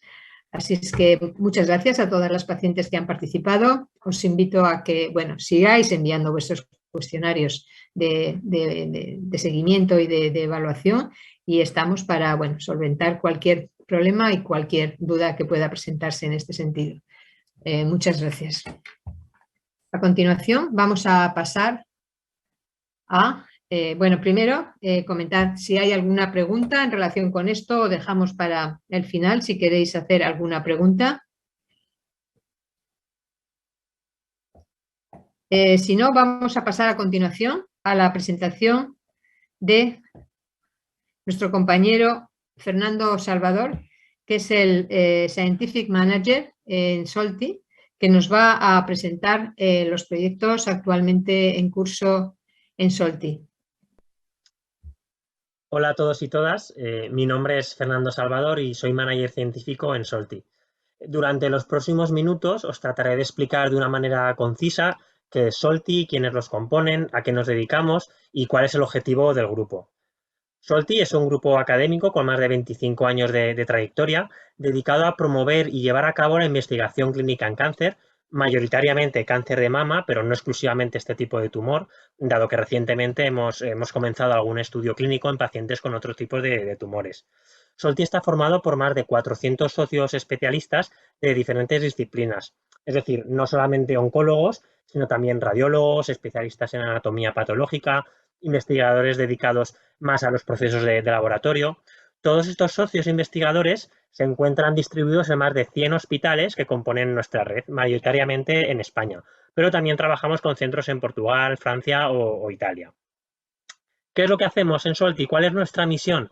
Pues nuestra misión es promover una investigación innovadora de calidad para poder mejorar el pronóstico de las pacientes de cáncer de mama, pero también, como he dicho antes, pacientes en otro tipo de tumores. ¿Cuál es nuestra perspectiva de futuro? ¿Cuál es nuestra visión? Pues nuestra visión es cambiar el paradigma de la investigación en cáncer desde el ámbito académico y hacer una investigación, lo que se dice, más translacional. ¿Qué quiere decir esto? Pues quiere decir que queremos orientar la investigación clínica en cáncer a partir del conocimiento del tumor y de esta manera poder trasladar las investigaciones básicas, es decir, aquellas llevadas a cabo en los laboratorios, a aplicaciones clínicas que tengan como resultado un beneficio en la salud de los pacientes. Y de esta manera, pues tratamos de buscar las explicaciones de por qué hay cosas que funcionan en los grupos de pacientes, pero que sin embargo sí que funcionan en otros, ¿no? En cuanto a la organización, tenemos una junta directiva compuesta por 9 oncólogos médicos distribuidos en 5 centros españoles, siendo nuestro presidente el doctor Aleix Prat y del Hospital Clínic de Barcelona y nuestra vicepresidenta la doctora Eva Ciruelos del Hospital 12 de Octubre. Básicamente lo que hace Solti es llevar a cabo de manera íntegra ensayos o estudios clínicos, es decir, de principio a fin. Por ello Solti participa en todas las etapas de desarrollo de los ensayos, ¿no? En primer lugar, pues generando nuevas ideas de ensayos clínicos que tienen su origen en investigadores asociados a Solti. O sea, estas nuevas ideas tienen que plasmarse luego en un diseño concreto de este ensayo que finalmente acaba desarrollándose en un protocolo de ensayo clínico, donde viene recogida pues toda esta información necesaria para los investigadores que participan en el estudio desde nuestra red de hospitales. Esta información en el protocolo pues incluiría la definición de cuáles son los objetivos del ensayo, cuáles son las pacientes que son candidatas a participar en el ensayo, el tipo de tumor, características moleculares particulares, si se permiten pacientes pre o posmenopáusicas, y además también se recoge la información de todos los procedimientos del ensayo, incluyendo el manejo de la medicación, los posibles efectos adversos, visitas y pruebas médicas de la paciente en cada punto del ensayo, seguimiento clínico del paciente, etcétera. En segundo lugar, ya entraría el proceso, ¿no?, de puesta en marcha, que implica procesos como la selección de qué hospitales van a participar en el estudio o también toda la parte administrativa que implica el envío de gran cantidad de documentación a la Agencia Española del Medicamento y Productos Sanitarios, así como además también a los comités de ética de los hospitales, para poder así recibir su aprobación y poder comenzar el ensayo. Sin la aprobación de las autoridades sanitarias, pues no sería posible, ¿no?, empezar un ensayo clínico. En tercer lugar, pues una vez se puede comenzar el ensayo clínico, Solti se encarga de llevar a cabo la gestión del mismo a diversos niveles, dando apoyo a los investigadores y centros participantes, monitorizando los datos del estudio para confirmar que se están siguiendo los procedimientos establecidos. También gestionamos todo aquello relacionado con las muestras biológicas, principalmente muestras de sangre y biopsias tumorales, que nos permiten en ocasiones seleccionar qué pacientes son candidatos a los ensayos, pero también llevar a cabo análisis en el futuro para investigaciones relacionadas con cáncer. Y ya por último, una vez el estudio ha finalizado, desde Solti también se lleva a cabo todo el proceso de comunicación científica, que implicaría la publicación de los resultados obtenidos en los ensayos clínicos, para que puedan ser conocidos, ¿no?, pues por toda la comunidad científica y médica. Y de esta manera, pues poder así seguir desarrollando las ideas para poder enlazar con el siguiente ensayo para llevar a cabo pues, una investigación lo que sería más avanzada, con el objetivo siempre, en última instancia, de cambiar la práctica clínica para poder mejorar el pronóstico de las pacientes. En SOLTI se llevan 3 tipos de estudios, ¿no?, que han dado lugar a 3 programas distintos. En primer lugar, el programa de biomarcadores. En este tipo de estudios, pues más que llevar a cabo estudios con un fármaco en concreto, lo que hacemos es tratar de buscar explicaciones de por qué hay un grupo de pacientes que se están beneficiando de un tratamiento y otros no. Por eso decimos que estas investigaciones no son intervencionistas, al no interferir con el tratamiento habitual de los pacientes. Para estos estudios pues es muy importante tener la información que nos pueden dar las muestras biológicas, principalmente las biopsias tumorales. Y el objetivo es buscar lo que llamamos un biomarcador, ¿no?, que permita a los oncólogos seleccionar mejor qué pacientes se pueden beneficiar de un fármaco en particular y qué pacientes necesitarían más probablemente un tratamiento alternativo. Luego tenemos lo que se llaman los ensayos clínicos habituales, ¿no?, el Clinical Trial Program. Dentro de este grupo de estudios pues hay una amplia variedad de tipos y se buscan diferentes fármacos, terapias o estrategias que puedan impactar en el beneficio clínico de los pacientes. Hay ensayos que tienen el objetivo, por ejemplo, de buscar nuevas combinaciones de fármacos que puedan ser más efectivas o, por ejemplo, pues también hay ensayos que tienen como objetivo reducir o disminuir los tratamientos en pacientes en los que se piensa que no se van a beneficiar de este tratamiento y, por lo tanto, podemos disminuir la toxicidad, aumentando además la calidad de vida de la paciente. Muchos de estos ensayos se realizan gracias a una idea o un biomarcador que ha venido del Biomarker Program para predecir la sensibilidad, ¿no?, a un tratamiento, como hemos comentado antes. Y gracias a esa información pues, se puede desarrollar un ensayo clínico teniendo en cuenta la información que proporciona ese biomarcador y testar el fármaco no solamente, o sea, testar el fármaco solamente, ¿no?, en la población en cuyos tumores se expresa ese biomarcador que hemos descubierto previamente. Y por último, comentar que también tenemos el programa de ventana de oportunidad o window. Este tipo de ensayos se llevan a cabo en el periodo de tiempo, en la ventana de tiempo, desde que un tumor de mama es diagnosticado, ¿no?, hasta que se lleva a cabo la cirugía del tumor, que normalmente suele ser pues, unas 4 semanas después del diagnóstico. Se aprovecha esa ventana de tiempo para estudiar un tipo de terapia o combinación de fármacos sin interferir con el tratamiento habitual de las pacientes. Normalmente en estos estudios las muestras pues tienen un papel muy importante, dado que los resultados para estudiar de estos tratamientos se obtienen al analizar cómo ha cambiado la biología del tumor o, por ejemplo, la cantidad de ADN tumoral que hay circulando en sangre antes y después del tratamiento de este estudio. Ya para finalizar, pues simplemente comentaros que SOLTI tiene unos 40 estudios activos, de los cuales 21 son estudios propios de SOLTI, en los que intervienen todas las partes del proceso que he explicado anteriormente. Y además participamos en otros estudios a través de diversas colaboraciones, estudios, ¿no?, que son iniciados por otros grupos y otros promotores y nosotros pues actuamos como colaborador en ese sentido. Y creo que esto es todo lo que os quería contar. Muchas gracias a todos y todas y espero que este resumen, ¿no?, pues os haya ayudado un poco a comprender mejor cuál es el papel de SOLTI y cuál es el objetivo del grupo. Muchas gracias. Muchas gracias Fernando por esta presentación de los estudios de SOLTI.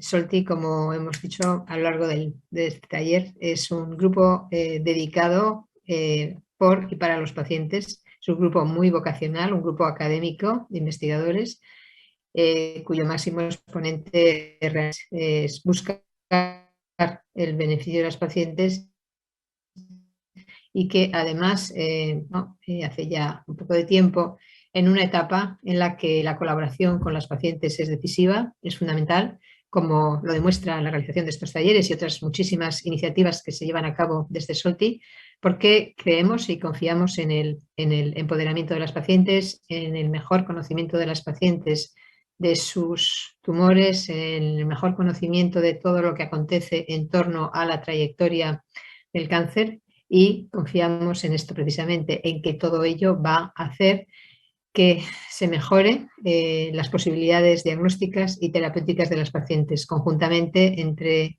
profesionales y pacientes. Este es nuestro tándem, este es nuestro objetivo, el de trabajar conjuntamente y llegar cada vez a conseguir cotas más altas en la oncología de precisión, en los tratamientos personalizados del cáncer. Bueno, pues si tenéis alguna pregunta, alguna sugerencia que hacer por parte de las personas que habéis participado.